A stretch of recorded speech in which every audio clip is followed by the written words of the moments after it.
কিন্তু স্কুলে গেলে নানা পরিপ্রেক্ষিতে আসা লোকেদের সঙ্গে বা অন্য বাচ্চাদের সঙ্গে দেখা হয়, জানতে পারি যে যেমন এখন বিষয় নিয়ে খুব আলোচনা চলছে যে ভারতবর্ষকে কীভাবে হিন্দু রাষ্ট্র পাওয়া যায়। সেটা আলোচনা করতে গিয়ে আমাদের জানা দরকার যে হিন্দু মুসলমানদের মধ্যে পার্থক্য বাচ্চাদের মধ্যে একেবারেই নেই। ইংল্যান্ডেও আমি হয়তো রিপোর্ট দেখেছিলাম যে বাচ্চারা যে কালো বাচ্চা মানে বিদেশ থেকে আসা বাচ্চা, আফ্রিকা থেকে, ভারতবর্ষ থেকে, পাকিস্তান, বাংলাদেশ থেকে আসা, তাদের মধ্যে যে পার্থক্য আছে সেটা বাচ্চারা সাধারণত একটু একেবারেই চিন্তিত না, সমস্যা নিয়ে নেওয়া পাওয়া যায়। এই একটা বড় শিক্ষা আমাদের যে তাদেরকে শিক্ষা বলছি, এটা আসলে একটা জ্ঞান লাভ, কিন্তু পড়া যায় না। তাই আমাদের দেশে এখন যে নিয়ে আলোচনা হলো এবং আমার মতে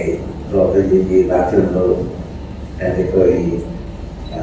ভারতবর্ষকে হিন্দু রাষ্ট্রে পরিণত করা যে প্রতিষ্ঠার বিষয়ে একটা স্কেচ শুধু দেখানো হলো, ভারতীয় পড়াশোনাটা এটা মানতে পারলেন না, হয়তো আমাদেরও মানতে পারলেন না। যেখানে বড় মন্দির তৈরি হল সেখানেও একজন সেকুলার লোক হিন্দু রাষ্ট্র বলেন ক্যান্ডিডেটকে হারিয়ে দিলেন।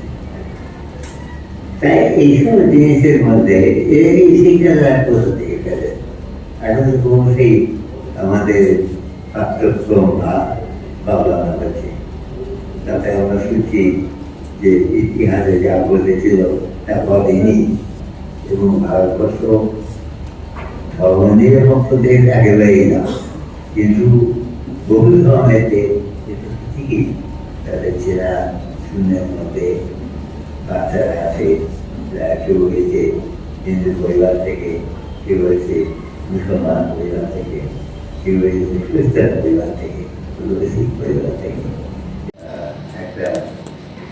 অ্যাভারেজ আয় থাকে তাহলে তাও হয়েছে, কিন্তু তারই মধ্যে বহু লোক আছেন যাদের অবস্থা একেবারেই কমে গেছে। যেখানে যেমন একটা প্রসিদ্ধ ফারাসি নাম শুরু হয়েছে, এইবারে it was the best of time and it was the worst of time. আমরা তো সেটা একেবারেই বলা যায়, it's the best of time for some and the worst of time for many others. তার সঙ্গে আরেকটু হচ্ছে যে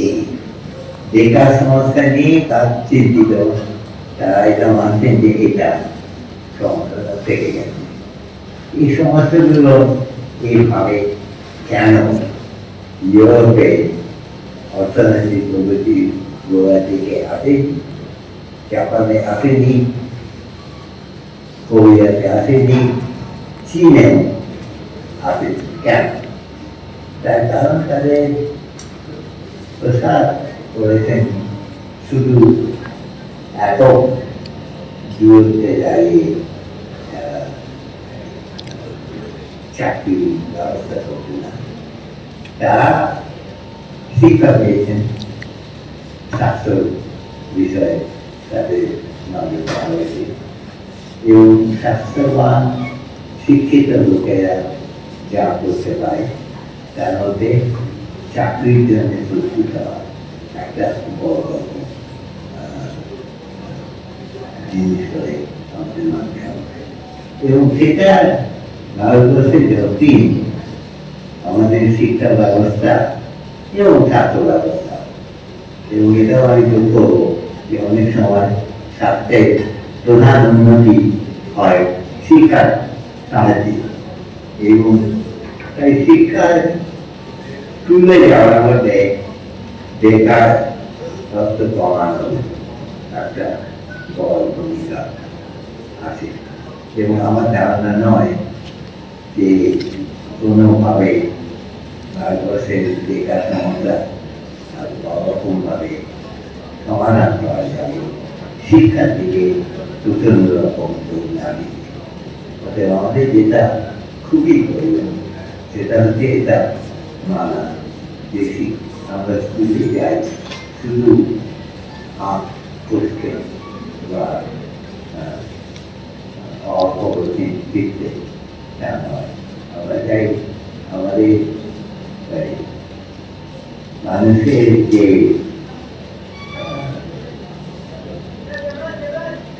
ক্রিয়াশীল ক্ষমতা আছে সেগুলোকে বাড়িয়ে তুলবে এবং সেগুলো চাকরির পক্ষে খুবই দরকার চীনেরা আমরা সব অনেক সময় চীন ও ভারতবর্ষ থেকে একই রকম করি নানা দিক দিয়ে ভারতবর্ষে চীনের থেকে অনেক